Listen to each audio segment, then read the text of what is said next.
Rosa, buenas nuevas en tu vida. La experiencia nacional e internacional enseña que en casos de terremotos o desastres naturales, las comunicaciones se congestionan. Debemos estar preparados. Lo más importante, mantén la calma, evita llamar y menos insistir. Utiliza los mensajes de texto o la internet para comunicarte. Y si estás en la zona de emergencia, marca el 119 y deja un mensaje de voz. Esta es la comunicación luego de una emergencia. Escribe primero y evita llamar. Mayor información en www.mtc.gov.pe o con tu operador de servicios, Ministerio de Transportes y Comunicaciones. Hola amigos, Radio Santa Rosa es una emisora pastoral que necesita del apoyo de sus oyentes para su sostenimiento y mantener su independencia. Deposita 5 soles en un agente BCP en nuestra cuenta 193 22 000 35 3087 y envía el voucher al WhatsApp 95 96 79 662 y participa del sorteo este 18 de diciembre. Radio Santa Rosa, la primera emisora católica del Perú.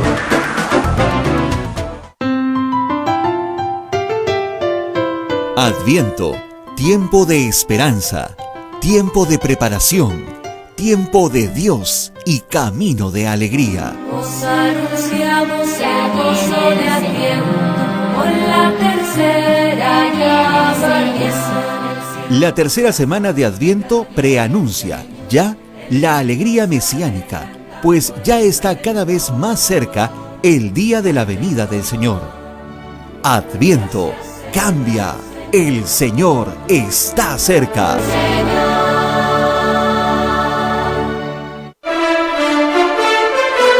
Radio Santa Rosa, informando y evangelizando, te lleva buenas nuevas en tu vida.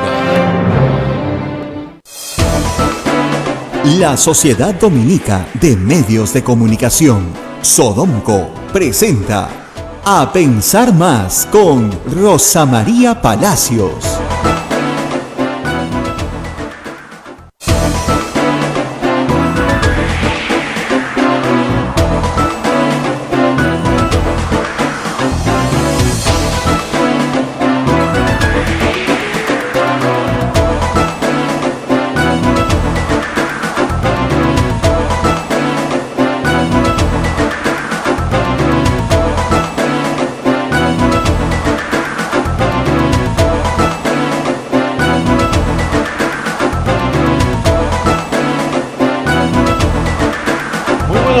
Señoras y señores, bienvenidos a Pensar Más con Rosa María Palacios a través de las emisoras de la Sociedad Dominica de Medios de Comunicación. La Sociedad Dominica de Medios de Comunicación está integrada por Radio Santa Rosa en Lima en los 1500 kilociclos en la amplitud modulada, la AM, y la FM 105.1 al sur de nuestra ciudad. También Radio Santo Domingo en Chimbote, Radio San Martín en Arequipa, Radio Veritas en el Cusco, Radio Cepagua en Ucayali, Radio Quillabamba, La Convención, donde nos miran por su plataforma televisiva, y Radio Madre de Dios Puerto Maldonado, donde nos miran y nos escuchan también por sus plataformas televisiva y radial. Se une a esta red de radio dominicas, Radio Huánuco en Huánuco, Radio La Voz de Ayacucho en Ayacucho, Radio Pública en Puno, Radio San Valentín en Lampa, Radio Cumbre en Huancayo, Radio Moro en Ancash, Radio Milenio en Satipo, Radio Estación Solar en Abancay, Radio Oriente en Yurimagua, Radio Los Ángeles en Cajamarca.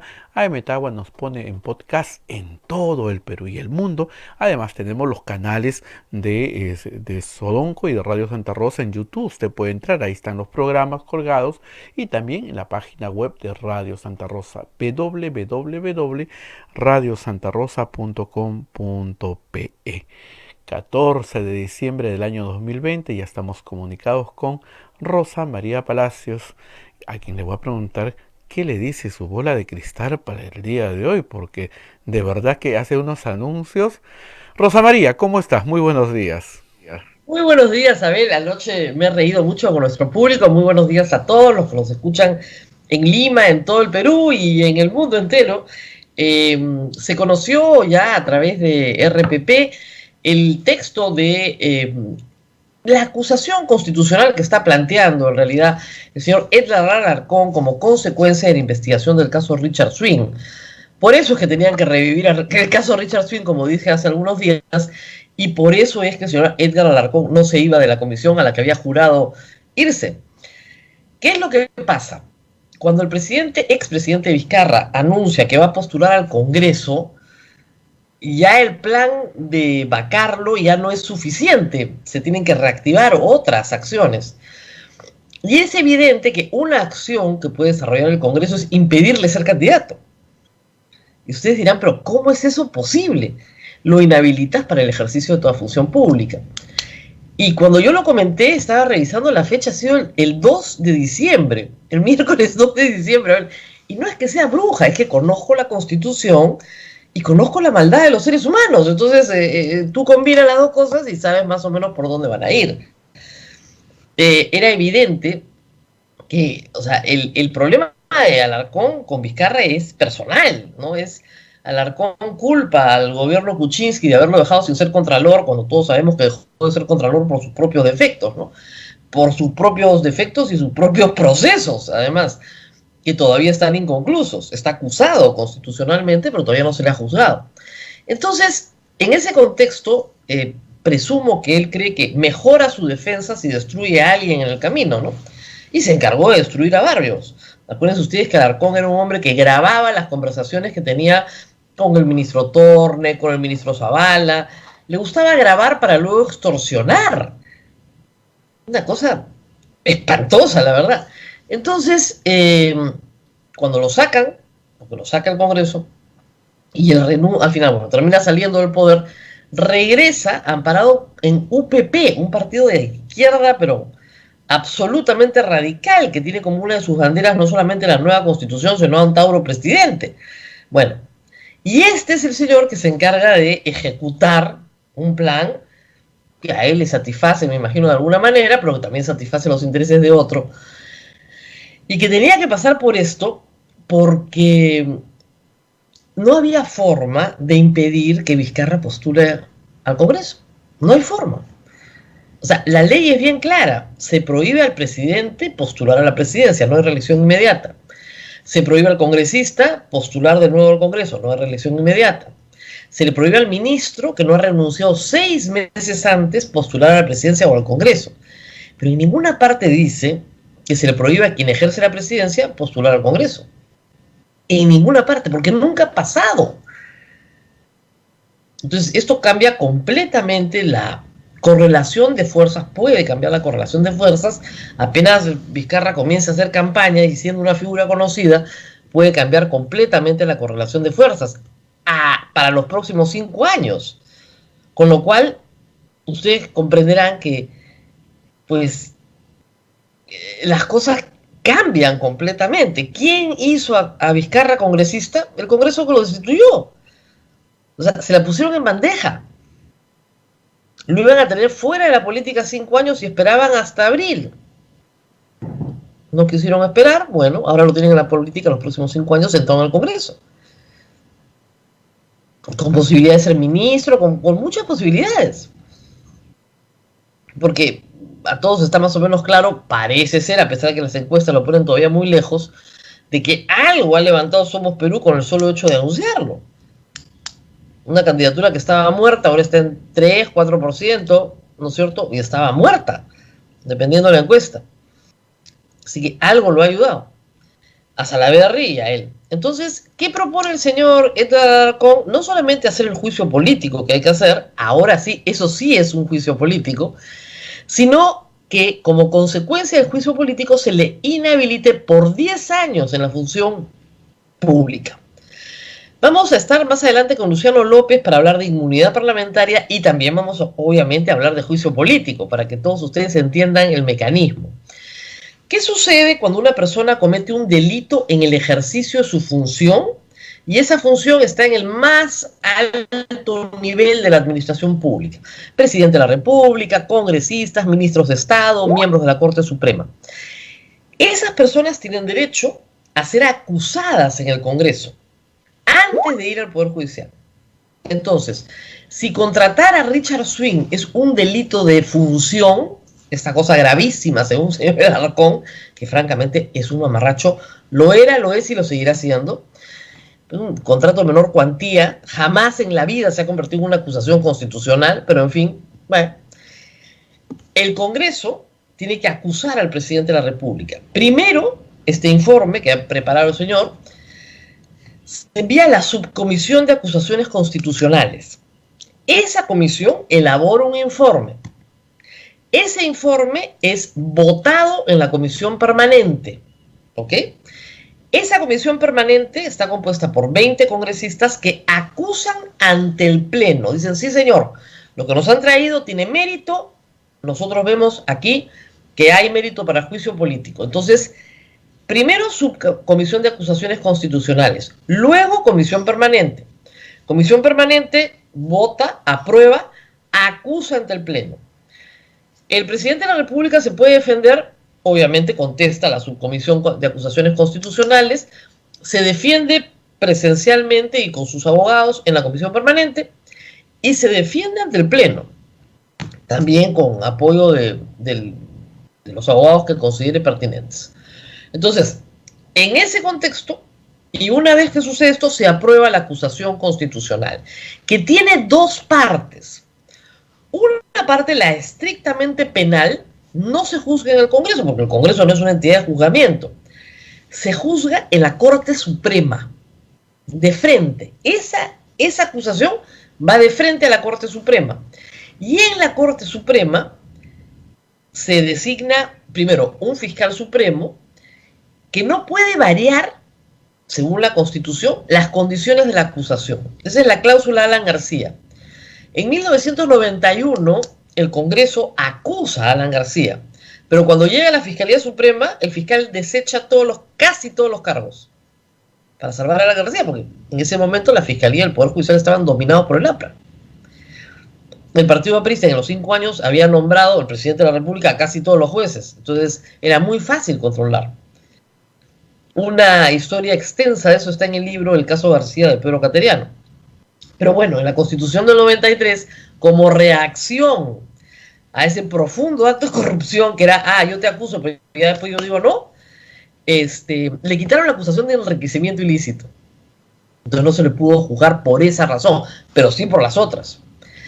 Muy bien, pero la de enriquecimiento ilícito era la más grave. Entonces, la Constitución del 93 dice el fiscal no puede modificar los términos de la acusación planteada por el Congreso. Y luego empieza un juicio en la Corte Suprema. Ejemplo, Alberto Fujimori. Alberto Fujimori fue juzgado en la Corte Suprema. Fueron vocales de la Corte Suprema, los 3 vocales que ustedes vienen sentados, el señor Videstein, el señor Prado Saldarriaga, vocales de la Corte Suprema. En el caso de la inhabilitación, la suspensión o la destitución, esa sí se resuelve en el Congreso. El Congreso tiene la potestad por sí y ante sí de impedir que una persona regrese a la función pública. ¿Okay? Hasta por 10 años.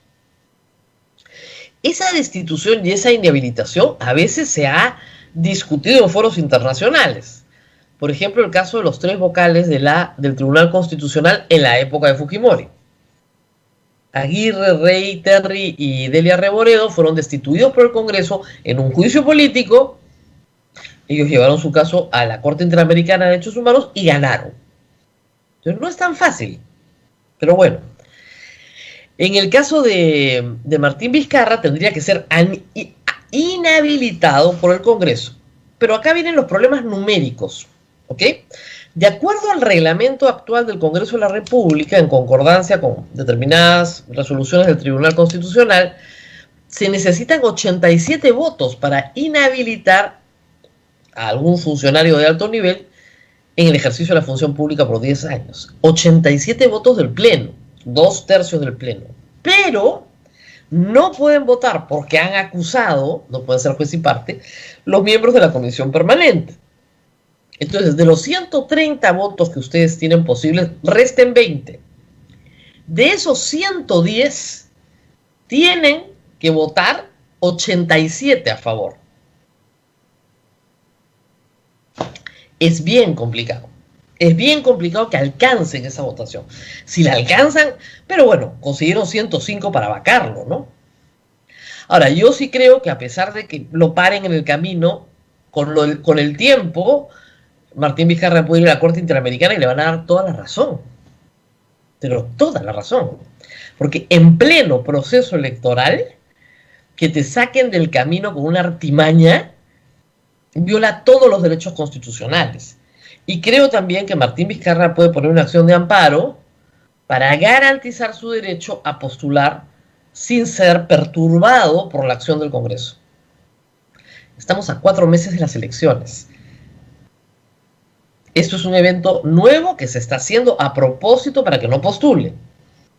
Entonces, reitero, acción de amparo ya por la amenaza. Y la amenaza está concreta porque ya hay una acusación presentada. Se ha filtrado, pero está ahí el texto, por el señor Alarcón. En la medida en que eso existe, el señor Vizcarra, para la parte de la inhabilitación, puede perfectamente poner por la amenaza en sus derechos civiles a postular, en derecho a ser elegido y elegir, por esa amenaza puede perfectamente plantear una acción de amparo y pedir una cautelar. Y parar el proceso, no en lo que se refiere a lo penal, porque ahí sí no afecta sus derechos a postular, pero sí en lo que se refiere a la inhabilitación. Y lo puede hacer ya. No le gusta al presidente Vizcarra porque es ingeniero litigar, pero yo sí creo que debería hacerlo. Porque la amenaza es real. Está ahí, o sea, ya lo pusieron en blanco y negro, lo vamos a inhabilitar. ¿Para qué? Para el ejercicio de la función pública por 10 años. Porque no lo queremos postulando a nada, obviamente porque tiene buena votación. Así están las cosas. No se ha visto todavía, reitero, el impacto, ¿no es cierto?, de su anuncio en las encuestas, porque todavía no ha empezado a moverse la campaña dura. Hemos tenido encuestas ayer, varios temas que comentar. El primero, Forsyth sigue arriba, bajando, pero arriba, pero según Ipsos, detiene su descenso, según UDP sí está bajando rápido. Y el problema es que, lo dicen en la encuesta de Ipsos, ¿no? El problema es que está ahí como mal menor, pero no despierta una adhesión y un entusiasmo loco. Entonces eso se va a caer. Y los otros hay 10, digamos, que están en un pelotón entre 8 y 4. Y el resto es silencio, ¿no? Ya el resto, de los 23, ya sabemos que hay 10 que no juegan. No van a jugar. Están completamente fuera del juego. Y otros que puede ser. Y luego en lo que es listas parlamentarias, sí hay un poquito más de... Sorprende que la de Ipsos salga tan alto Acción Popular. Yo no entiendo cómo puede salir alto Acción Popular después de todo lo que han hecho. Y tal vez Johnny Lescano despierte más simpatía, ¿no? Pero los que están actualmente son un desastre completo. Muy bien, esta es la explicación. Ahora vamos a hablar también de la inmunidad parlamentaria. Porque recién el sábado, después de todo lo que explicamos el viernes acá, varios se comenzaron a dar cuenta de que esto tenía un poco de truco, ¿no? Es decir, la inmunidad de arresto y de proceso por delito común cometido antes y durante el mandato, efectivamente, queda en manos de la Corte Suprema. ¿Ok? La de antes queda en manos del juez ordinario. Pero no se elimina el antejuicio para los congresistas. Con lo cual, tú puedes decir, no, perdón, este no es un delito común, es un delito de función. Y por lo tanto está sujeto a antejuicio. Vamos a ver qué nos aclara Luciano López. Él tenía algunas precisiones también sobre las palabras utilizadas, sobre el léxico utilizado, porque parece ser que el titular de la acción penal es el juez cuando el titular de la acción penal es el fiscal en el actual código, en fin. Pero hay otras preocupaciones, Abel. Este fin de semana también se ha conocido un mapa del mundo de la prestigiosa revista The Economist, que señala que el Perú va a recibir la vacuna bastante tarde, tal vez a fines del 2021 o el 2022. Y esto ha comenzado a levantar muchas alarmas y a hacer preguntas, creo que yo preguntas válidas que todos tenemos a la ministra de Salud.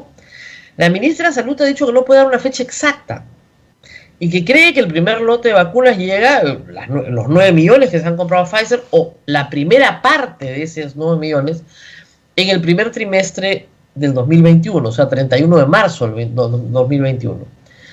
Pero el problema es que se están conociendo las preocupaciones de personas del sector privado, empresarios que integran el comando de vacunas y que dicen que el Ministerio de Salud no está actuando con la diligencia debida, que ponen una serie de obstáculos y de requisitos que no son dables en una situación de emergencia como la que estamos viviendo, arruinando la economía y el trabajo de miles de peruanos, de millones de peruanos. Por ejemplo, no quieren que haya arbitraje internacional, porque viola la soberanía del Perú. Entonces no puedo creerlo. No puedo creerlo. O que hay que hacer pruebas en el Perú para que validar lo que han hecho científicos del mundo entero. Si lo aprueba la FDA y lo aprueba la autoridad europea, ¿por qué no lo podemos consumir acá? Ya lo testearon otros.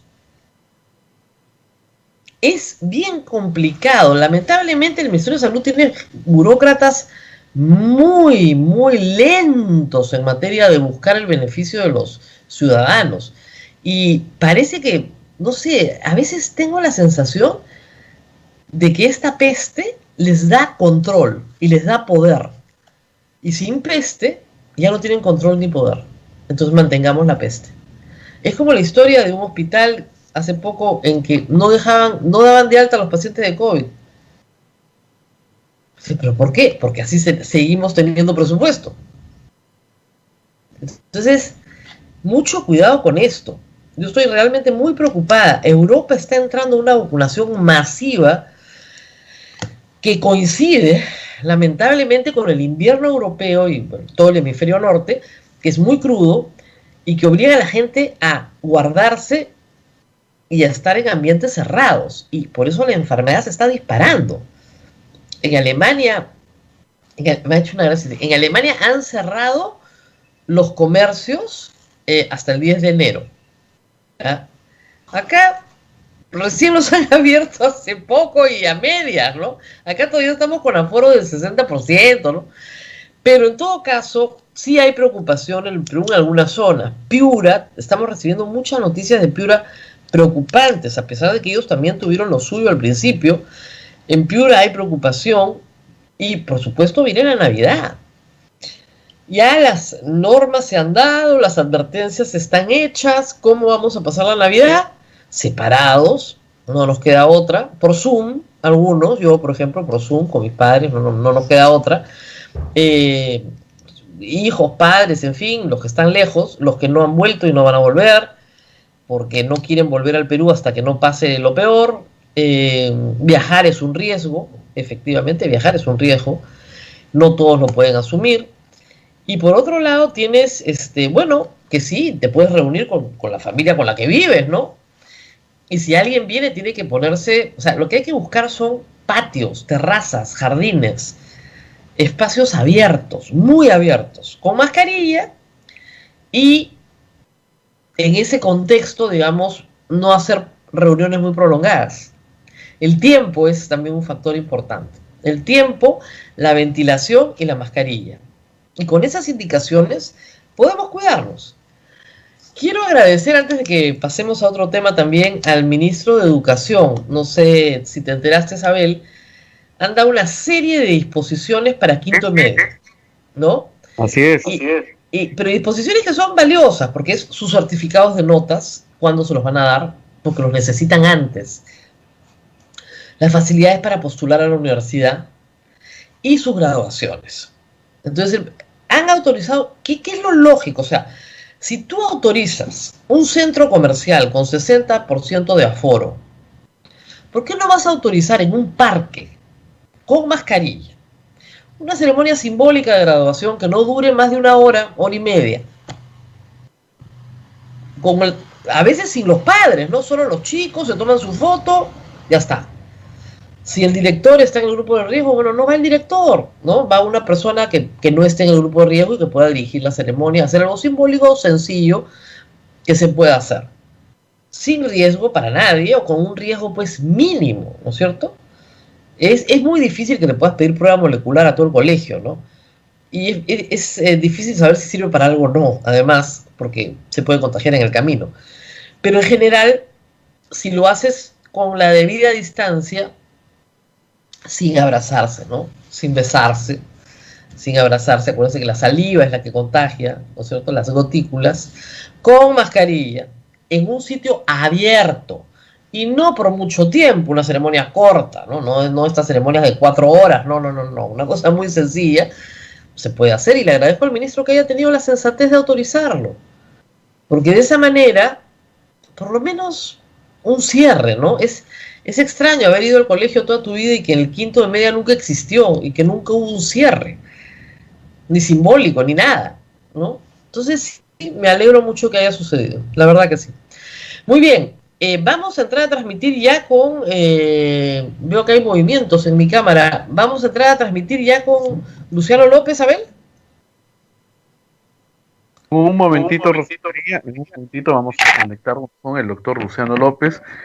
Vamos a ir primero a la pausa, pero el día sábado escuché al señor Chejade, que decía que esto de que es mentira, que son lecturas equivocadas, como dijo, es terrorismo blanco el que están haciendo. Algunos, sí, usó la palabra, cuando escuché la palabra terrorismo, Dios mío, dije, ¿qué le pasa a este señor? ¿No? Pero el terruqueo va a ser parte de la campaña, ojo, no sé si han visto lo que está haciendo Keiko Fujimori, es un error, pero bueno, como decía Napoleón Bonaparte, no hay que interrumpirlos, ¿no? Cuando se equivoca el del frente, mejor no lo interrumpa, ¿no? Pero es un error gravísimo, porque, a ver, ¿a quién satisfaces con el terruqueo? Satisfaces básicamente el nivel socioeconómico A+, o sea, lo más arriba posible, hombres mayores de 50 años. Y entonces van a votar por Keiko Fujimori. O sea, de verdad, no estás haciendo nada nuevo. Ya los tiene. Pero enervas a todos los demás, que son la mayoría del Perú. Digamos, los que tienen nuestra edad, Abel, saben perfectamente qué es terrorismo y qué no es terrorismo.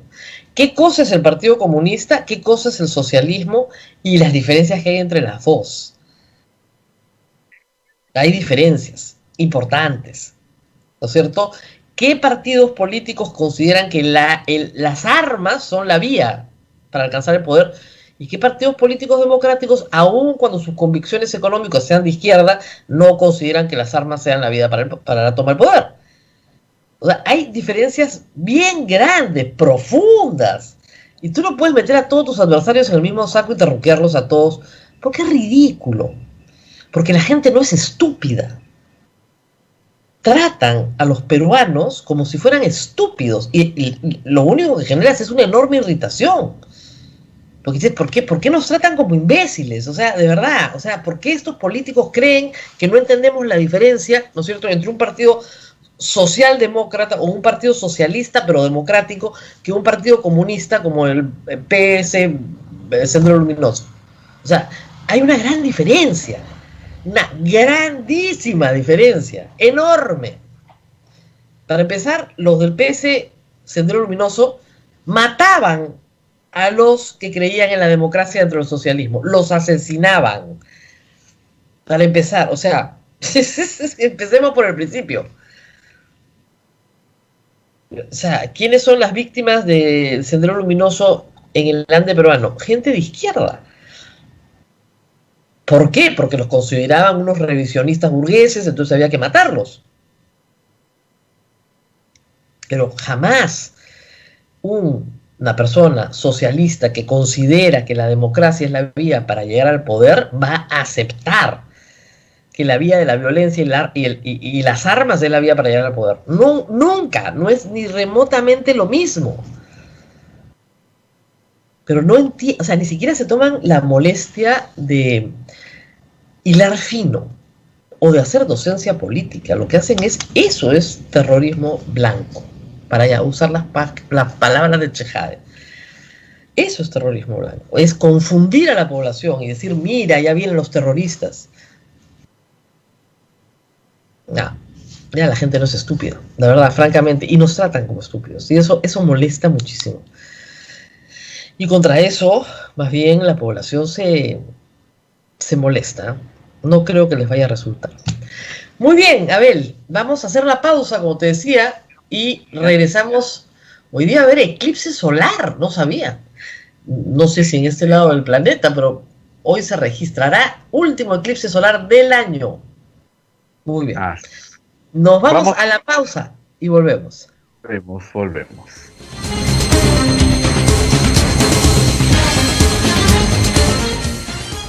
Sodomco, Sociedad Dominica de Medios de Comunicación. Antes, para hacer su tarea, María tenía que recorrer un largo camino hasta la biblioteca más cercana. Ahora que tiene HughesNet, el internet satelital número 1, solo camina a la sala de su casa para tener acceso a la mejor educación.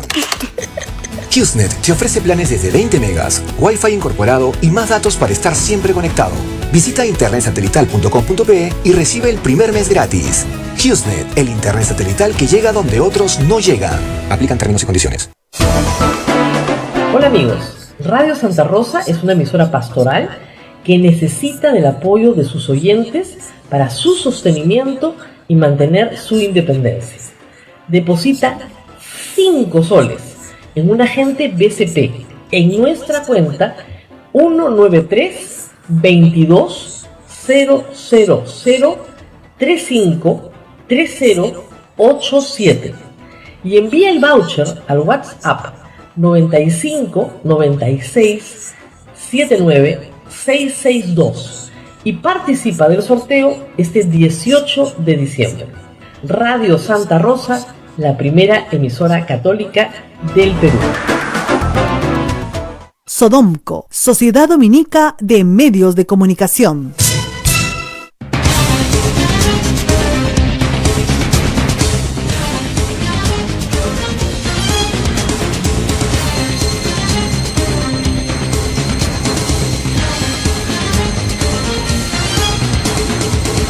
Segundito. Bien, continuamos con A Pensar Más a través de las emisoras de la Sociedad Dominica de Medios de Comunicación. Lima está con Radio Santa Rosa y Chimbote, Radio Santo Domingo, Arequipa, Radio San Martín, Cusco, Radio Veritas, Ucayali, Radio Cepagua, La Convención, Radio Quillabamba, Puerto Maldonado, Radio Madre de Dios, en Huánuco, Radio Huánuco, Ayacucho, Radio La Voz de Ayacucho, Puno, Radio Pública, Radio La Decana, Lampa, Radio San Valentín, Ancas, Radio Moro, Huancayo, Radio Cumbres, ese tipo Radio Milenio, Abancay, Radio Estación Solar, Yurimaguas, Radio Oriente, Cajamarca, Radio Los Ángeles. A Emetagua nos ponen podcast en todo el Perú y el mundo, y también los canales de YouTube de Sodomco, de Radio Santa Rosa, y también la página web de Radio Santa Rosa, www.radiosantarosa.com.pe. En estos días se habla de que varias cosas son inconstitucionales, y para que nos expliquen muy bien, vamos a prestar mucha atención todos. Ya está Rosa María Palacios con el doctor Luciano López Flores. Rosa María, adelante. Muy buenos días, doctor. El Congreso nos da mucho trabajo. Podríamos tener una consultoría permanente con este Congreso, pero vamos a tratar de, como dice, comernos el elefante por pedacitos, porque hay varios temas que demandan su atención. Y empecemos por el tema de la inmunidad parlamentaria, que se ha hecho un enredo en realidad, porque se han mezclado instituciones, pero hay que explicarlo con calma. Para empezar, ¿cómo aprecia usted la modificación? Le han creado a los congresistas un foro especial solo para ellos en la Corte Suprema, lo cual es algo bastante extraño, pero en fin, ¿cómo aprecia este cambio? En América Latina, por ejemplo, Colombia tiene un mecanismo similar de que los parlamentarios por delitos comunes, entiéndase comunes, aquellos que no tienen que ver con su función, atropella a una persona, por ejemplo, o algo que fue cometido antes que él ejerza la función de parlamentario, fue un alcalde y vino con 20 denuncias, una cosa así, ¿no?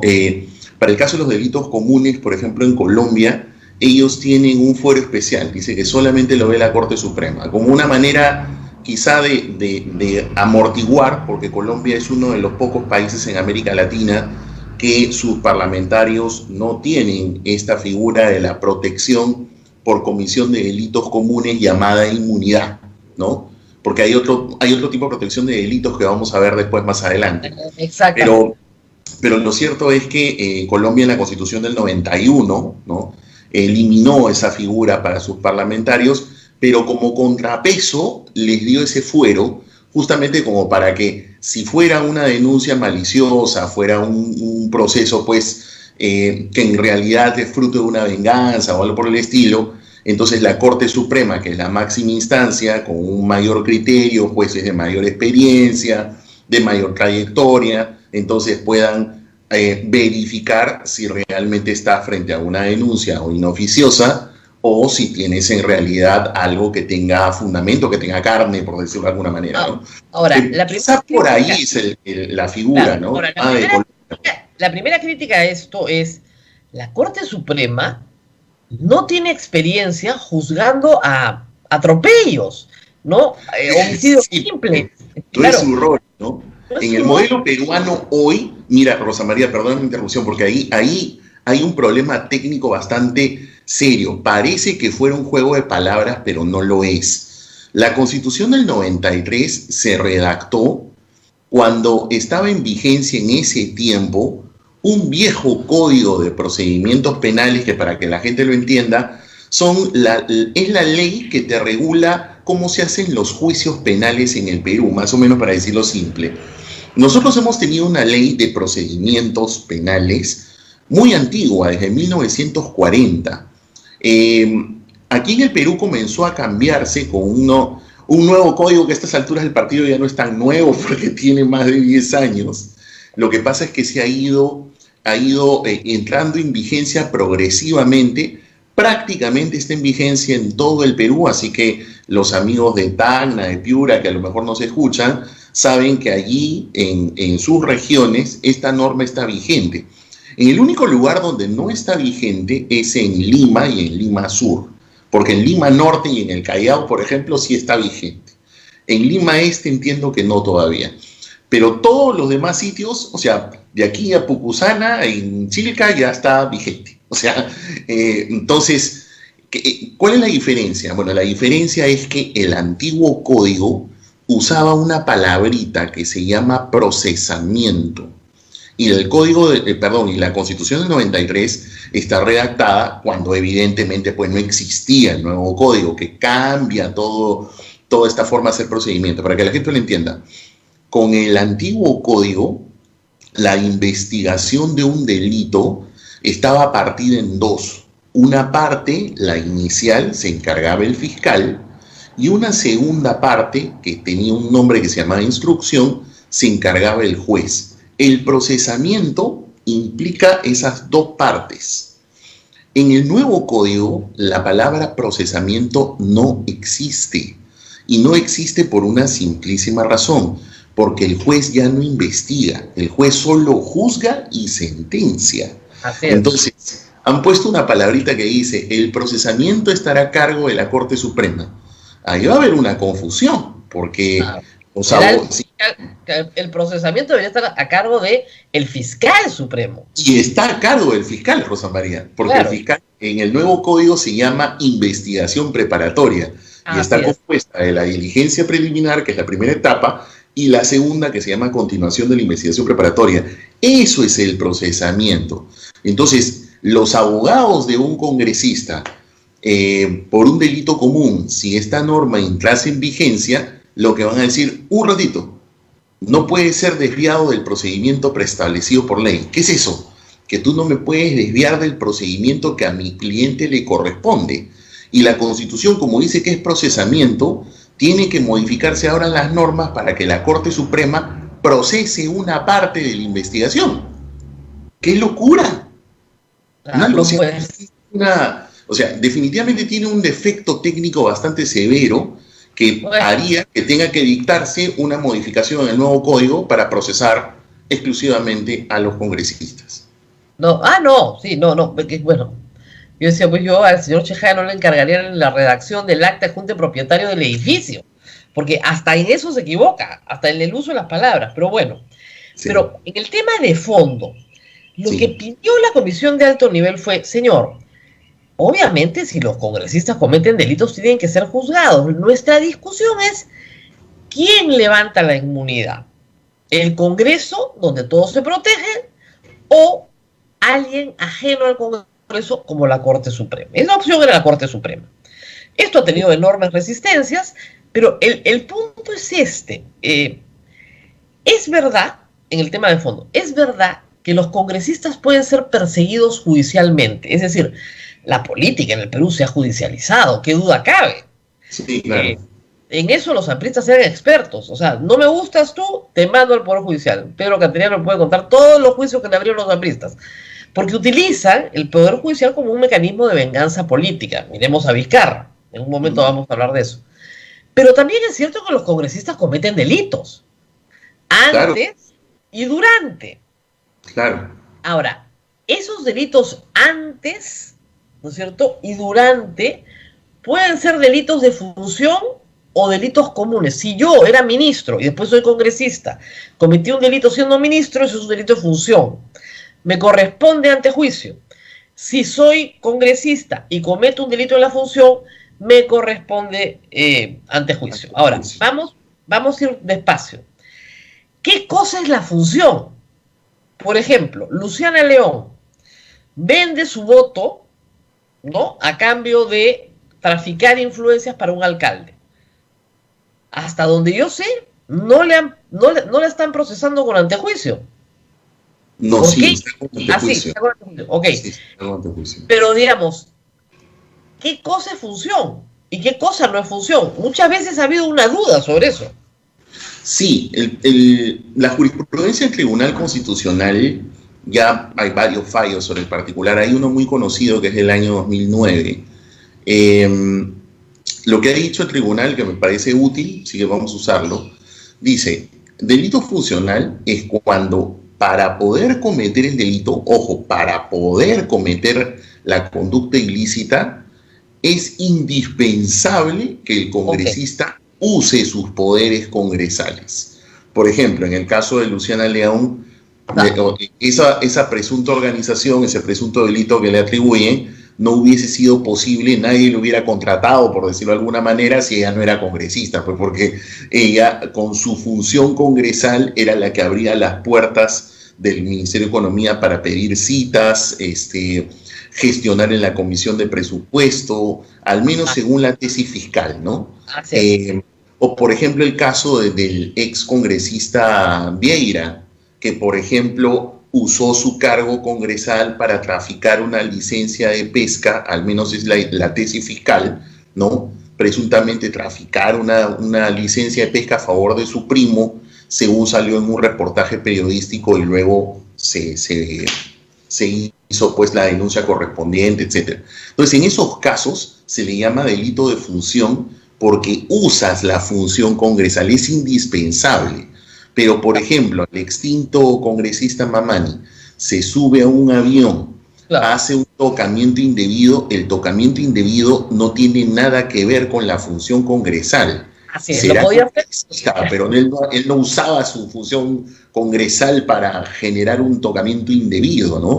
Entonces, por eso es que ese sería un caso en donde hay un congresista, pero comete un delito común, no de función, ¿no? Entonces, para comunes tienes una prerrogativa, una protección que la Constitución la llama inmunidad, y para los delitos ejerciendo la función existe una prerrogativa que es una protección que se llama antejuicio. ¿Correcto? O juicio político, si se quiere. O juicio político cuando es por infracción a la Constitución. Vamos a ir por partes, entonces. Hablemos solo de inmunidad ahora. Correcto. Delito común. Delito común. O durante. Exactamente. ¿Qué pasaba? Pasaba que, por ejemplo, el general Donaire lo condenaban. Humberto Acuña lo condenaban. Vinicio Ríos lo condenaban. Condenado, y el Congreso se negaba se negaba a que cumplieran su arresto. No los entregaba. Con el cambio, eso ya no va a pasar. No, ya no va a pasar, porque la inmunidad o esa protección consistía, o al menos consiste, porque todavía no está vigente, ojo, es importante que la gente sepa, esta modificación todavía no está vigente. De aquí vamos a hablar qué se necesita para estar vigente. Pero lo cierto es de que si estuviese vigente, perdón, antes de la vigencia, o sea, hoy, perdón, yo me confundo, hoy que todavía está vigente la Constitución actual, son dos tipos de autorización que da el Parlamento. Autorización para procesar, de ahí la importancia de la palabra procesamiento, ¿no? Así es. Autorización para procesar, que en realidad es autorización para investigarte, ¿correcto? Y autorización para detenerte, por eso se llama la inmunidad de arresto, inmunidad de proceso. En el caso del arresto, puede ser preventivo, lo que la gente ya ha visto, las famosas detenciones preventivas, o puede ser un arresto definitivo, como el caso del general Donaire, que ya era una sentencia condenatoria. Entonces, en ese caso, no podían ejecutar la condena porque tenían que ir al Parlamento a tocarle la puerta y decirle, señores, ¿me autorizan a poderlo detener? Según la jurisprudencia del Tribunal Constitucional, la única objeción, por decirlo de alguna manera, que podía poner el Parlamento para negar la autorización sería que hubiese un móvil político, es decir, que el proceso judicial hubiera sido instrumentalizado, ¿no? Para más bien una venganza política, pero eso significaba que el Congreso tendría que poner algún tipo de evidencia mínima sobre el particular. Lo que sucedía en la práctica, lo que ha sucedido en la práctica, es que el mal uso de la institución era que se metían a calificar aspectos jurídicos que no eran su competencia, o simplemente ponían pues cualquier cosa y se negaban. Por ejemplo, sucedió con el caso del señor Richard Acuña. Por ejemplo, le negaron un levantamiento de inmunidad y no había ningún móvil político para nada. Era un caso de falsificación, si no me falla la memoria. Entonces ha existido uso de abuso. Entonces, inmunidad de proceso solamente aplica cuando el delito ha sido cometido durante el ejercicio del cargo. Porque si tú ya vienes procesado de atrás, el Congreso no cuenta nada. Tú sigue tu proceso. Entonces, si vienes procesado de atrás, sigue nomás. Exacto. La inmunidad era para cuando, como dice, quiero procesar al señor congresista y te dicen no durante su mandato, con excusas nimias, ¿ok? Y luego tenemos la inmunidad de arresto. ¿Qué pasa ahora con la flagrancia? O sea, ¿qué pasa con el congresista que está borracho y atropella y se baja del carro? Antes había que ponerlo a disposición del Congreso. ¿Qué va a pasar ahora?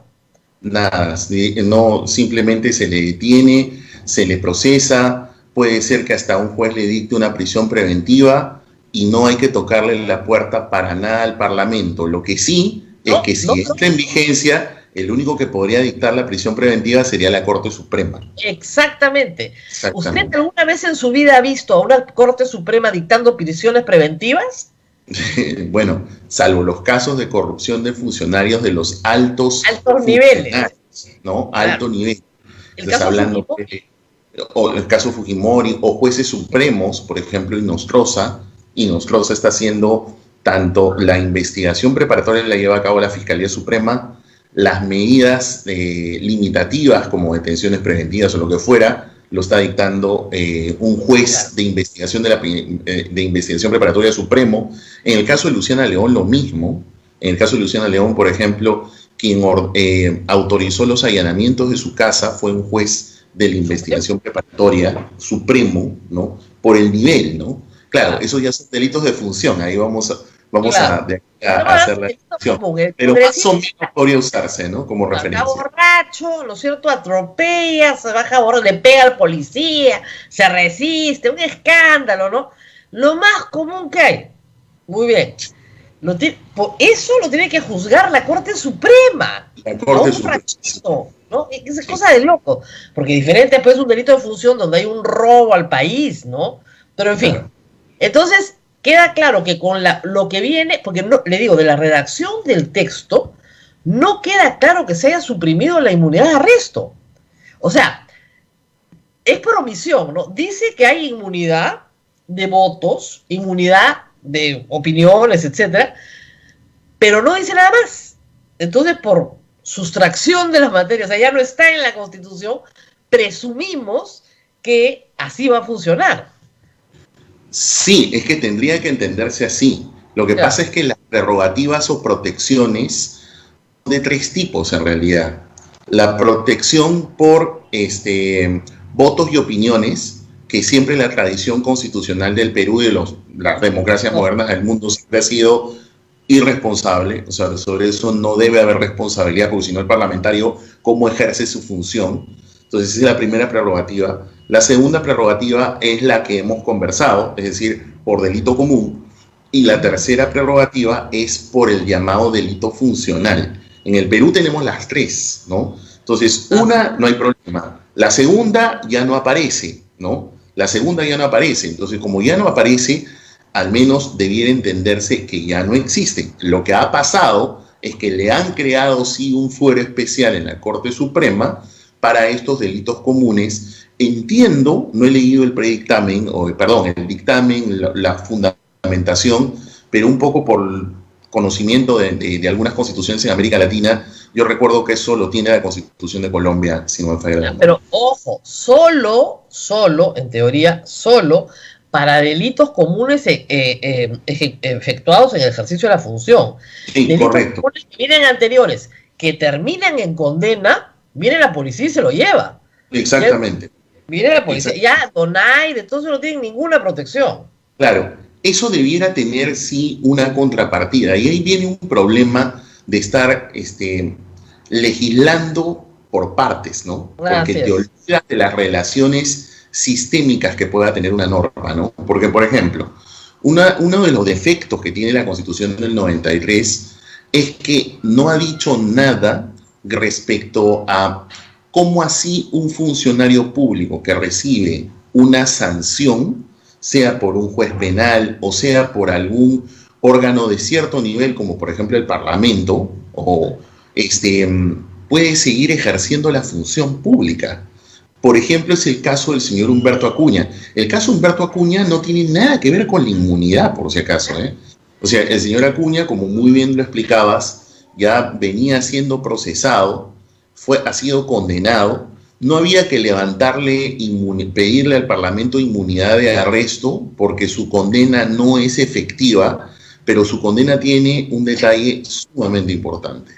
Dice que él está inhabilitado para ejercer la función pública. Y entonces debiese aplicarse simplemente el Código Penal y el señor ya no debería ejercer. Pero, oh sorpresa, el reglamento del Congreso no tiene como supuesto de vacancia esa mención en particular. Yo creo que por interpretación no necesariamente tendría que ser, porque aplicas el Código Penal de frente y chao.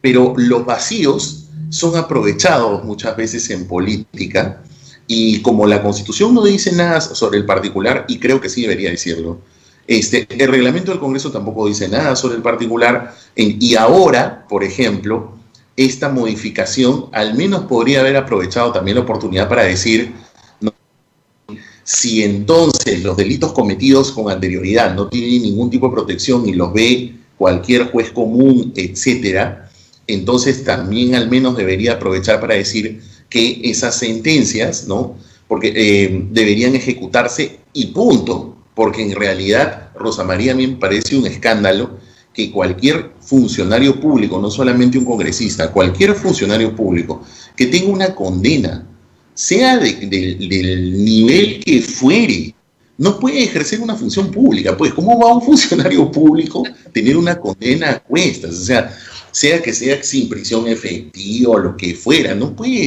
ejercer la función pública. Pero bueno, es un tema más de reforma de fondo, pero que para el caso al menos se puede mencionar también, ¿no? Ahora, hay un tema interesante y se mantiene en la Constitución. No pueden ser presos por sus opiniones o sus votos. Pero ¿qué pasa si el Congreso, con sus votos, avala su situación de corrupción? O sea, se coluden con sus votos, que son comprados, ¿eh? Tú compras el voto de tantas bancadas, ¿no es cierto? Ese cohecho existe, pero el voto genera un resultado jurídico, que es el esperado por quien corrompe. O no es una corrupción económica, es una corrupción política. O sea, si tú haces esto, yo te voy a dar un espacio en mi lista, yo te voy a permitir que postules, yo te voy a dar puestos de trabajo para los de tu partido, etcétera.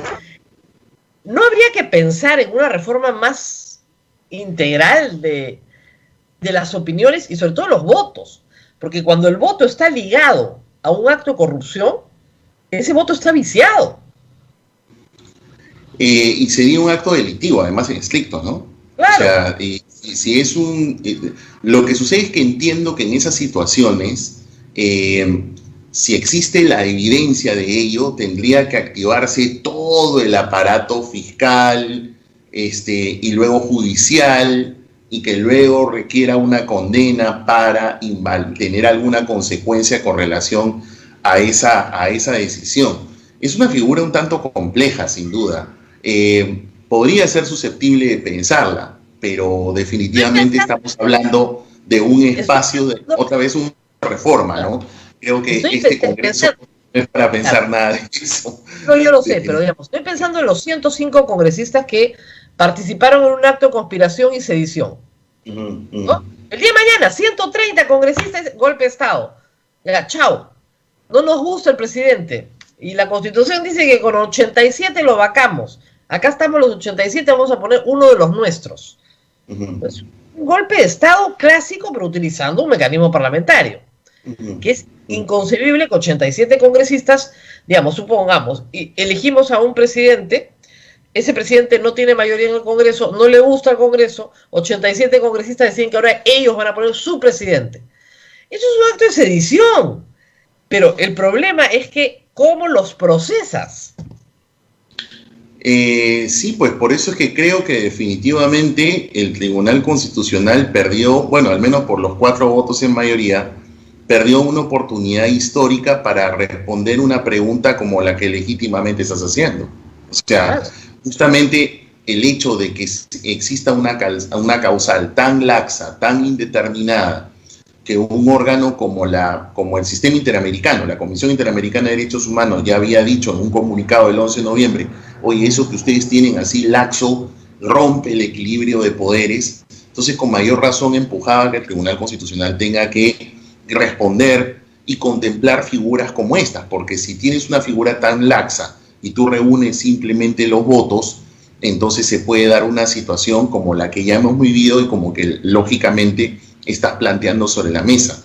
Como el Tribunal Constitucional no ha querido resolverlo y es un tema que debiese en realidad ser materia de debate, de reflexión, definitivamente que tendríamos que buscar un espacio distinto al Parlamento en donde pensar algún tipo de reforma constitucional sobre el particular, porque lo que sí queda claro es que esta situación, como el tribunal no la ha definido, va a poder ocurrir en el futuro con cualquier presidente hasta que la Constitución pueda ser pensada o al menos reformada en esa parte.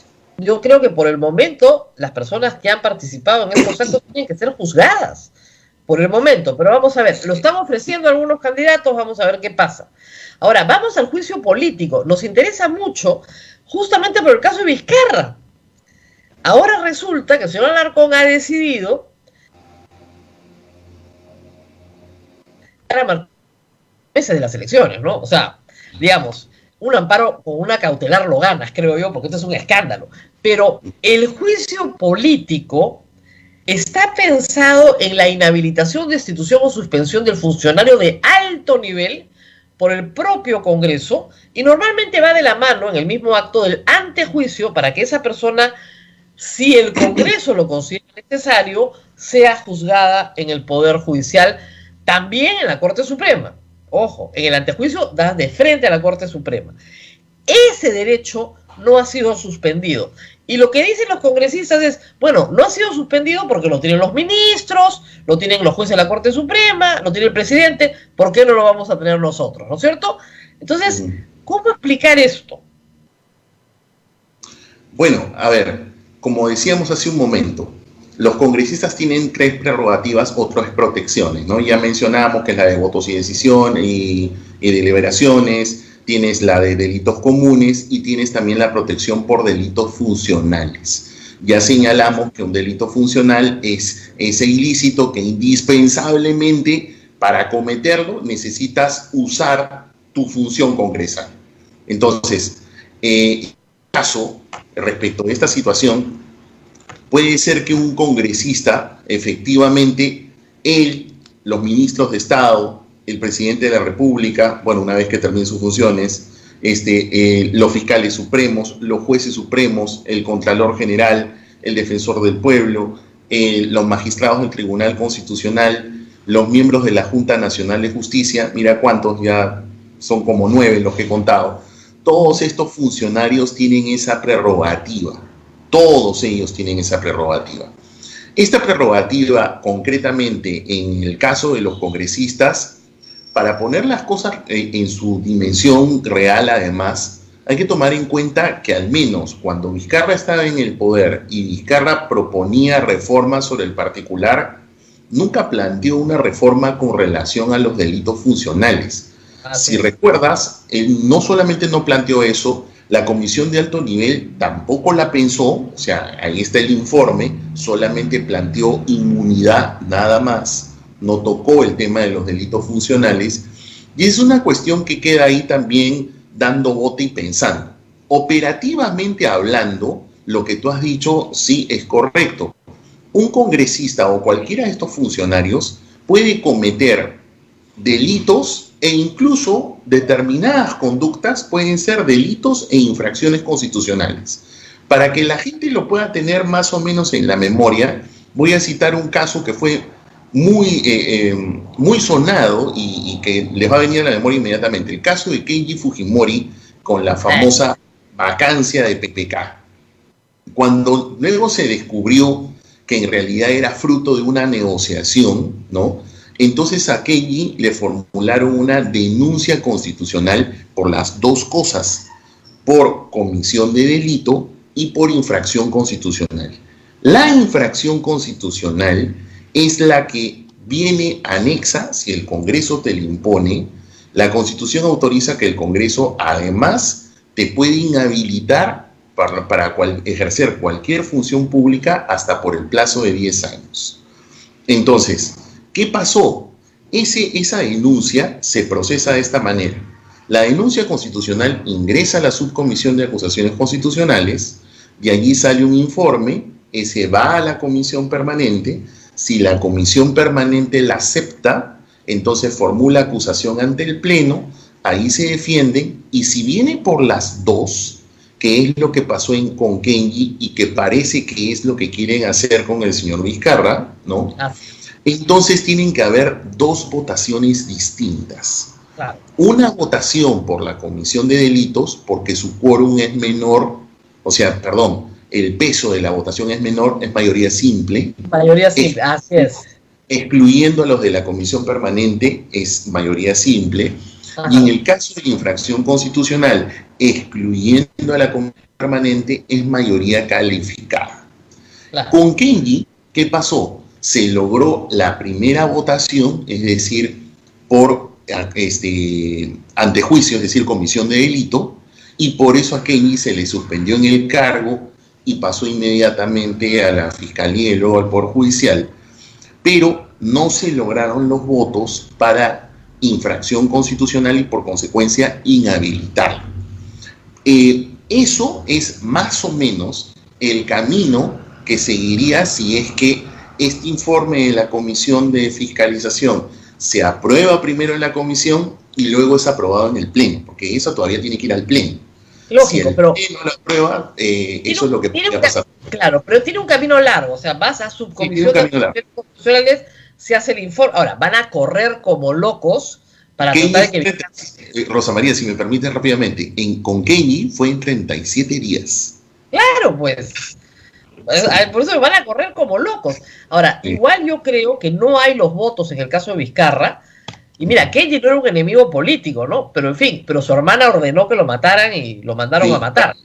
Claro. Fue orden de la hermana. para que vean cómo son las familias en el Perú. Sí, Así claro. son bonitas. Entonces, en el caso de Vizcarra, en 37 días se lo vuelan, estoy de acuerdo, pero no creo que tengan los votos para inhabilitar, porque es una votación hipercalificada, o sea, es de los 130 resta 20, y lo de los 110 tienes que tener 87. Restas 30, Rosa María, en realidad. 30. Porque van los suplentes, ya, Claro, okay. 30 y te quedan como 100. Te Claro, quedan 100. de los 100 que quedan, tienes que tener 87 votos. Es muy difícil. O sea, con que tengas 13 votos en contra de los que no están en la comisión permanente, se salva. Pero de todas maneras, es una amenaza. ¿Es posible que Vizcarra interponga una acción de amparo con una cautelar para que no le impidan su derecho a postular? Podría ser, porque si no me falla la memoria, la Corte Interamericana de Derechos Humanos, desde el caso Castañeda-Gutman, que es un caso contra México, dijo que de acuerdo con la convención, cuando hay una autoridad elegida por voto popular, la manera de poderlo inhabilitar es siempre por una sentencia emitida por juez penal. Ese criterio incluso ha sido ratificado en un reciente caso, que es el caso de Gustavo Petro, que fue alcalde de Bogotá.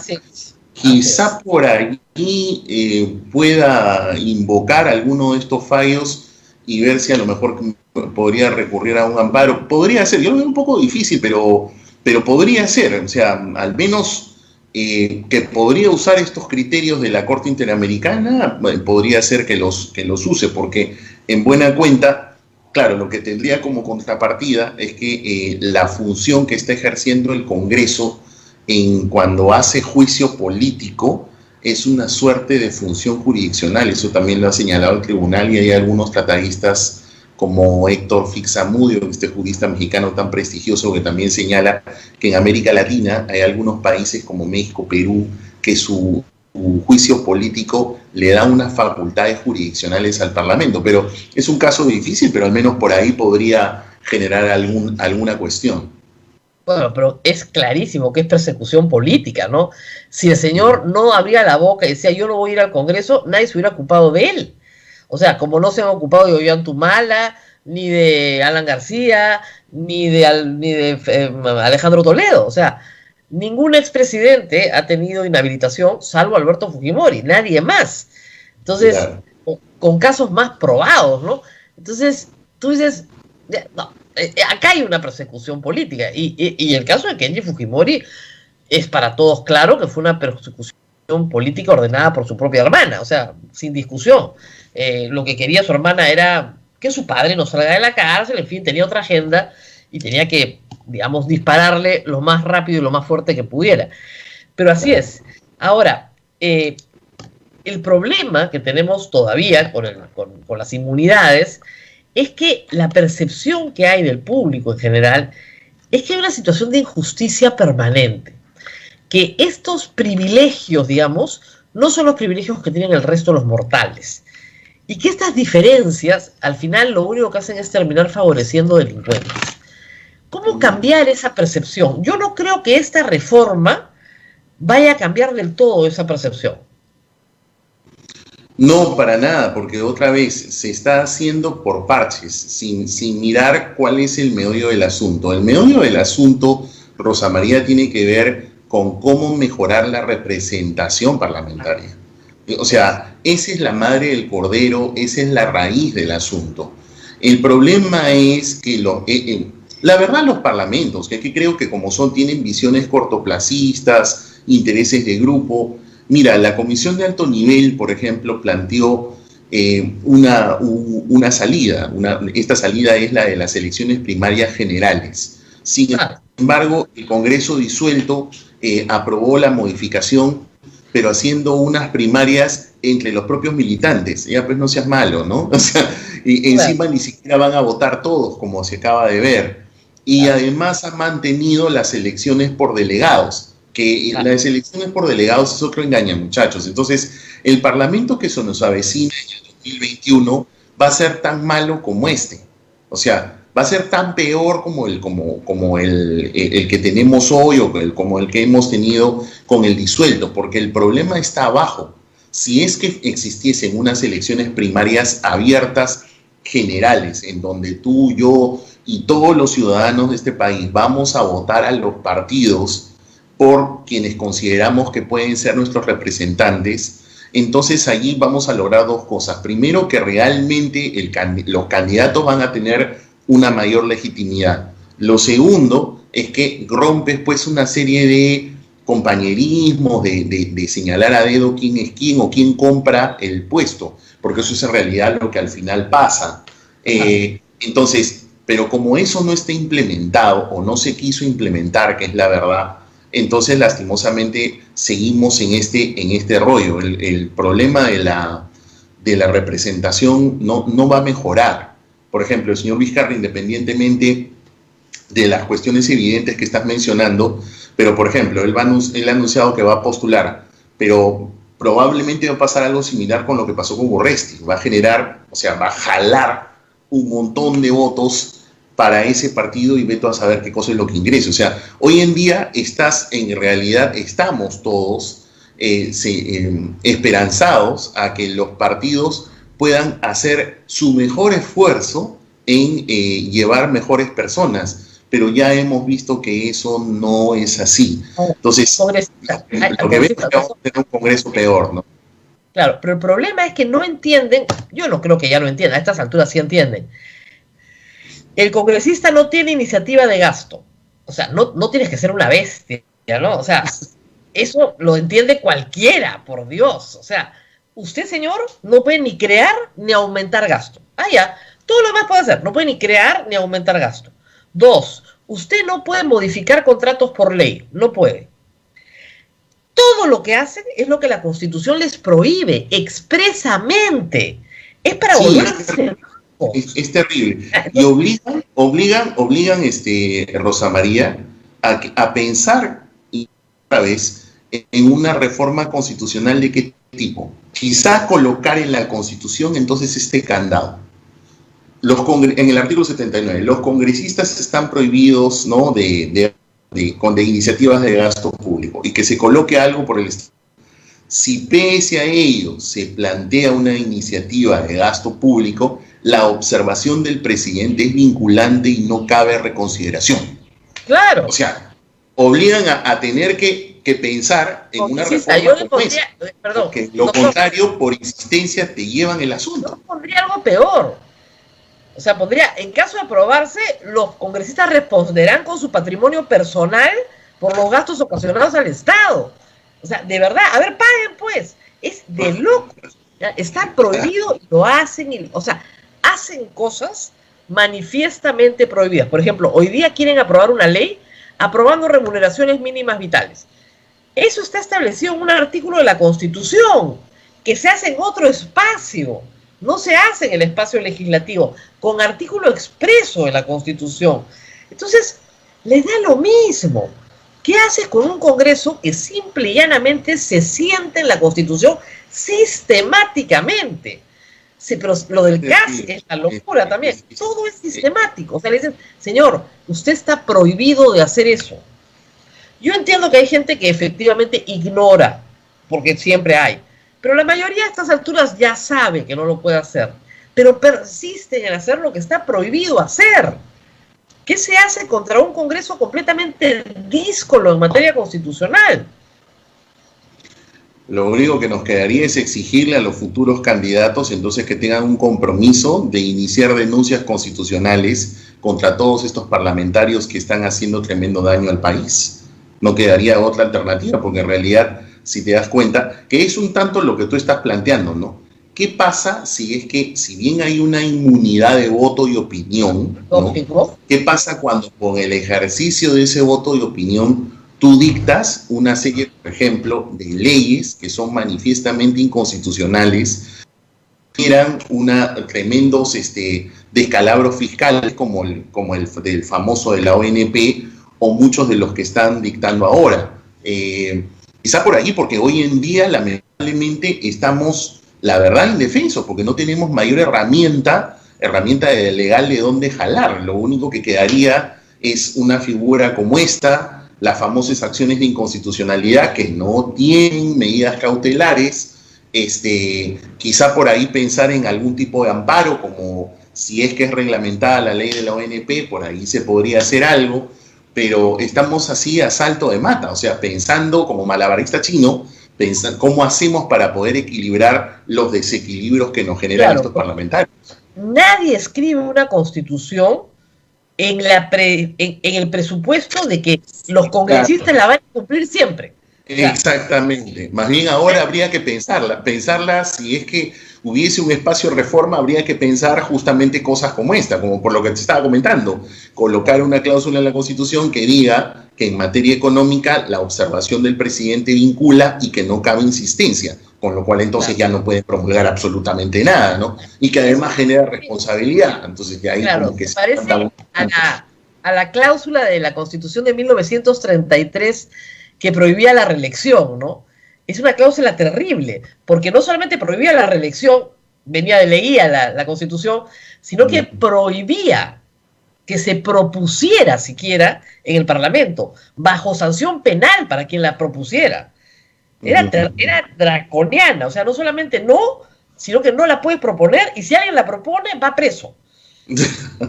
Eso, necesitamos una cláusula de ese tipo en esta Constitución para que los congresistas no la violen todos los días.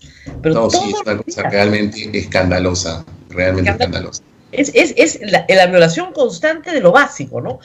Abel, no sé si tenemos preguntas del público o está tan confundido como nosotros. ¿Hemos o no hemos avanzado entonces con la inmunidad? ¿O hemos retrocedido un poco? No está tan mal, digo yo. Hemos avanzado en que se ha eliminado la autorización de arresto y de proceso, pero se ha dificultado, por eso que como dice Rosa María, no está tan mal, pero sí tiene una parte mala. La parte mala es que ha adherido esto a un fuero especial de la Corte Suprema, ha colocado una palabrita como el procesamiento que va a dificultar, pero lo cierto es de que si hubiese alguien, que es lo que lamentablemente ha venido ocurriendo, que viene ya con un pasivo de denuncias y de procesos y que cree que con el siendo parlamentario es el amparo y me salvo, que en realidad es lo que ha venido ocurriendo, ya ese amparo y me salvo ya no lo va a tener. Entonces, él ingresa al Parlamento, viene con sus denuncias y luego sus denuncias maduran y un juez por ahí le dicta una prisión preventiva, pues simple y llanamente se va a ir preso, porque ya no va a haber autorización del Parlamento para detenerlo. Pero eso es lo que tiene que ver con los llamados delitos comunes, que son los anteriores a su cargo de congresista o los que cometa en el cargo de congresista, pero sin usar su función parlamentaria.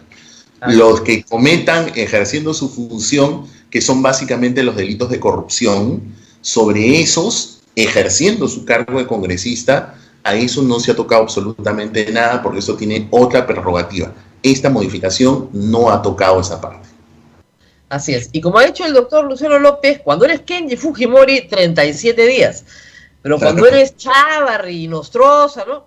2 años. Claro. 3 años. Espérate. Lo de Chávarri continúa, o sea, y tiene para rato todavía. Sí, claro. Exacto. Sigue. No hay problema, ¿no? Eso continúa. Cuando eres Kenji, 37 días.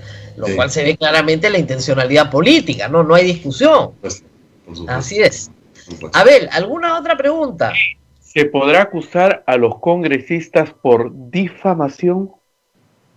No. Sí y no. Sí y no, exactamente. No porque si está dentro del recinto parlamentario y está en un debate en el pleno, en una comisión, en el consejo directivo, en la junta de portavoces, el Tribunal Constitucional tiene un fallo del año 2010 que justamente dice que en esos ámbitos no. Pero si es que el congresista está dando una conferencia de prensa, así sea en la puerta del Palacio Legislativo, en esos casos, o usa las redes sociales, en esos casos sí está sujeto a responsabilidad por sus expresiones que puedan dañar otros derechos fundamentales. Esto les vuelvo a repetir que lo ha dicho el Tribunal Constitucional en un fallo vinculante del año 2010. Claro, lo que sucede es que rápidamente, incluso los muy nuevos, ¿no?, aprenden que como no los pueden juzgar por sus opiniones, dicen, y yo estoy opinando, ¿no?, que Rosa María Palacio recibe dinero de Vizcarra. Entonces, eso no es una opinión, señores, es un insulto. Claro. Pero se amparan en que no pueden ser juzgados por sus opiniones. En realidad, nadie puede ser juzgado por sus opiniones porque no hay delito de opinión. No existe el delito de opinión para nadie, ni para los congresistas ni para nosotros. Pero usan constantemente la prerrogativa de la inmunidad para poder difamar. Y difaman de lo lindo, pero de lo lindo. Es una cosa espectacular la forma en la que difaman, ¿eh? Pero Rocía, pero el tribunal dice que esa protección es absoluta si estás dentro de la Cámara. Si no estás dentro de la Cámara, eso no es posible. Quien haga eso puede ser denunciado, podría ser demandado civilmente. Incluso ese fallo del tribunal, ojo, dice algo bien interesante, ¿eh? Dice además de que la protección de la inmunidad, ojo, es solamente penal. Es decir, para procesos civiles o amparo, lo que fuera, no está protegido. Recuerden que quien difama, por ejemplo, quien insulta, no solamente comete un delito, sino además también genera una responsabilidad civil. Hay veces que a la gente le duele, sobre todo a estos que están acostumbrados a tener juicios, les duele más el bolsillo que otra cosa. Entonces, una demanda por indemnización, por una extralimitación de la libertad de expresión, de la libertad de opinión, tranquilamente no tendrías que pasar para nada por ninguna autorización ante el Parlamento hoy en día. Así es. Pero hay que decir algo. Lamentablemente los congresistas utilizan sus prerrogativas para hacerle creer a la gente de que no pueden ser juzgados ni siquiera civilmente. Yo conocí un caso hace muchos años de una familia que cometió el error espantoso de alquilarle su casa a un congresista, ¿no? No lo hagan. Entonces, claro, cuando el señor se resistía a pagar y decía, no, enjuícienme pues, total, yo soy congresista. Pero ojo, no se dejen engañar. Ustedes sí lo pueden llevar, sí le pueden cobrar los alquileres que no ha pagado, sí pueden ejecutar, porque efectivamente no tienen protección civil.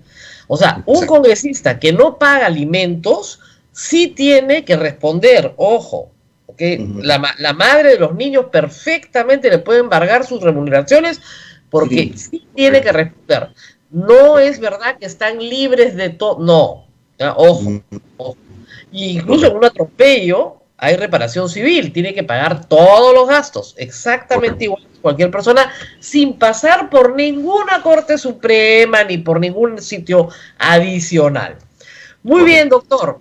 Se viene una reforma constitucional, dicen que van a aprobar, espero, el proyecto de reforma de la reforma que está en la Constitución del 93, porque no se puede aprobar con un referéndum, se tiene que aprobar por la vía de la Constitución.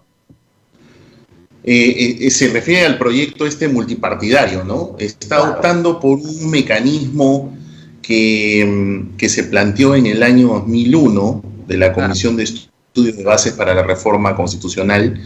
No lo dice, y he mirado el proyecto, no lo menciona, pero en realidad es uno de esos mecanismos que plantearon, que es aprobar una ley que establezca justamente convocar una asamblea y eso pueda ser consultado a la población en un referéndum. Pero no creo que les dé los plazos, ¿no? Porque veo que en el contenido habla de que sea esa consulta conjuntamente con las elecciones generales. Pero ya estamos, para que sea reforma constitucional, tendrían que aprobarlo esta o la próxima semana antes que termine la legislatura y aprobarlo a inicios de enero, empezando la segunda, para que pueda calzar en algo con la de marzo. Yo sí soy partidario de pensar en reformas constitucionales. No soy partidario tanto de una reforma total, sí creo de una parcial.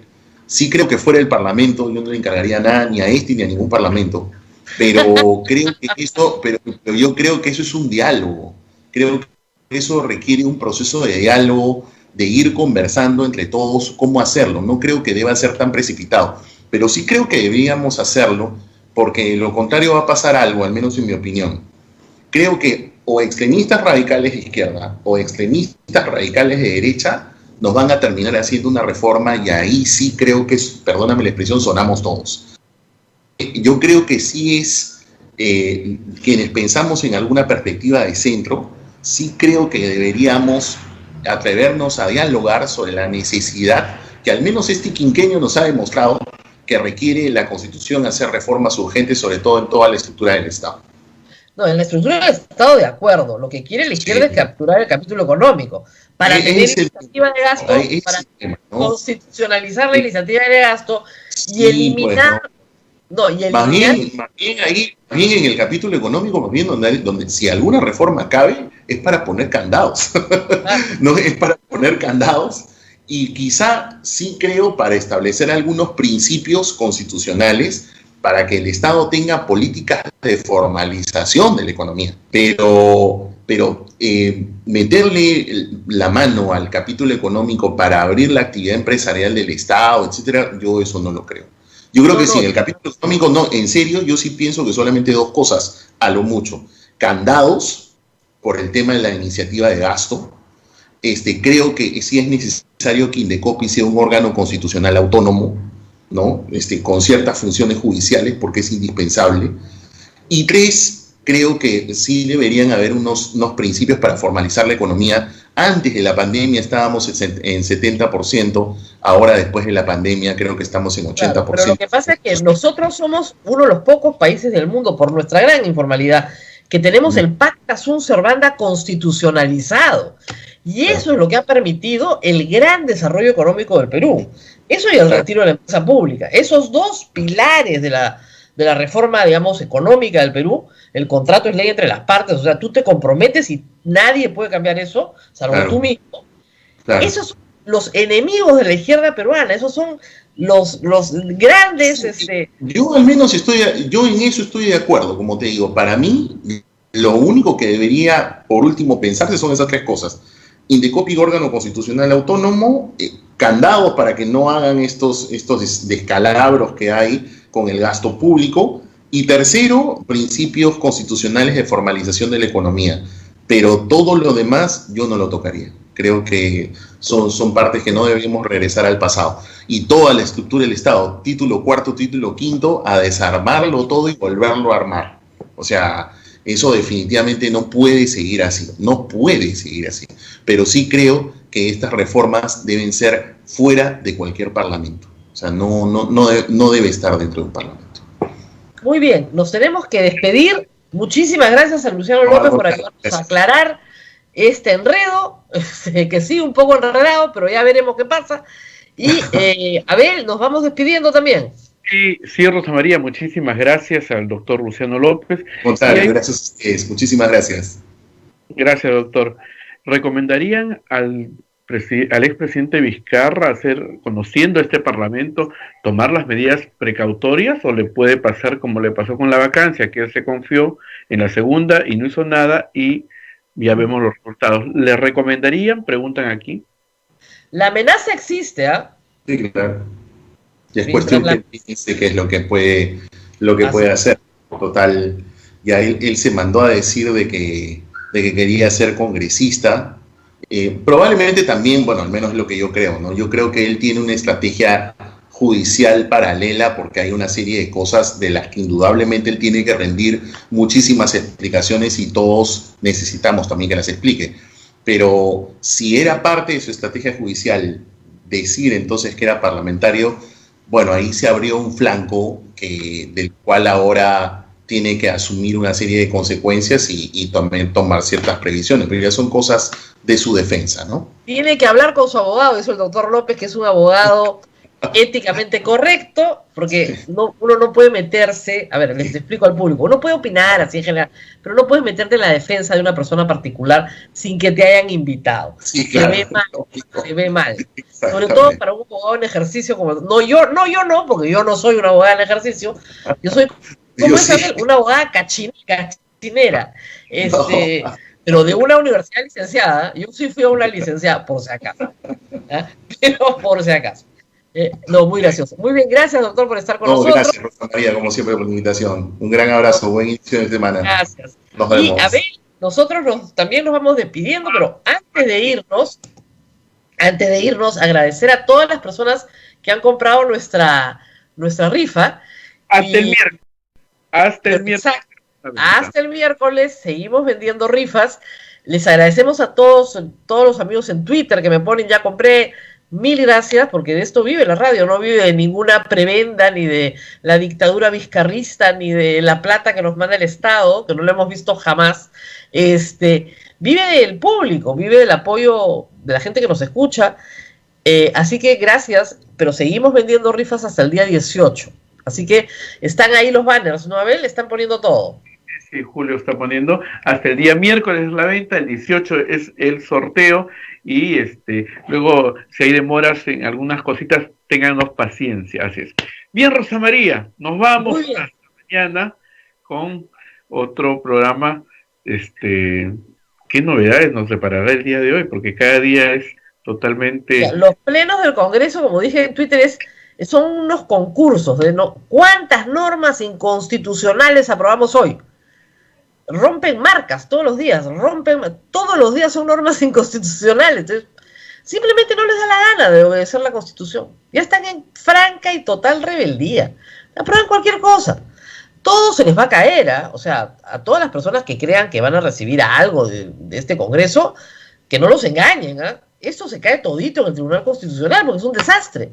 En este tribunal y en cualquier tribunal, o sea, no puedes crear gasto público, es bien sencillo. No se puede, pues, porque si no, imagínense ustedes, el presupuesto público sería un carnaval organizado por los congresistas. No se puede. No se puede derogar contratos o modificar contratos o resolver contratos por ley. No se puede. No se puede asaltar los fondos de la seguridad pública. Tienen un artículo específico que los protege. No se fija el sueldo mínimo por ley. Todo eso está en la Constitución, está todo ahí, lo único que tienen que hacer es leerla. Pero ya nos queda a nosotros leerla y aprender, porque en el Congreso sí la conocen, ya tienen varios meses, ya la han leído, ya saben que están actuando mal, saben perfectamente que están actuando mal, y van a radicalizarse en esas posiciones, porque creen que con eso van a conseguir votos. No van a conseguir ningún voto porque nosotros nos encargamos todas las mañanas de contarles cómo los engañan los congresistas. Todas las mañanas les contamos en qué consiste el engaño, por dónde viene, por qué es inconstitucional y por qué, mire, olvídese lo de la ONP. Como está aprobado hoy, si hubieran dejado que el Ejecutivo hiciera algunas cosas que se podrían hacer, tal vez, pero como está aprobado hoy, absolutamente imposible. No va a funcionar. Muy bien, nos tenemos que ir, Abel, ahora sí. Nos vamos, Rosa María, cuídate mucho, nos reencontramos mañana 15 de diciembre, así que ya estamos muy cerca de la Navidad. Cuídense mucho. Chao, chao. Nos vemos, chao, chao.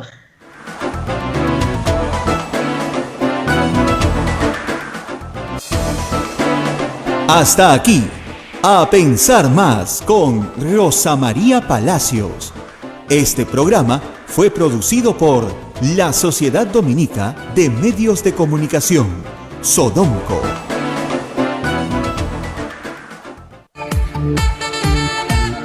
Radio Santa Rosa, buenas. Hola amigos, Radio Santa Rosa es una emisora pastoral que necesita del apoyo de sus oyentes para su sostenimiento y mantener su independencia. Deposita 5 soles en un agente BCP en nuestra cuenta 193 22 000 35 3087 y envía el voucher al WhatsApp 95 96 79 662 y participa del sorteo este 18 de diciembre. Radio Santa Rosa, la primera emisora católica del Perú.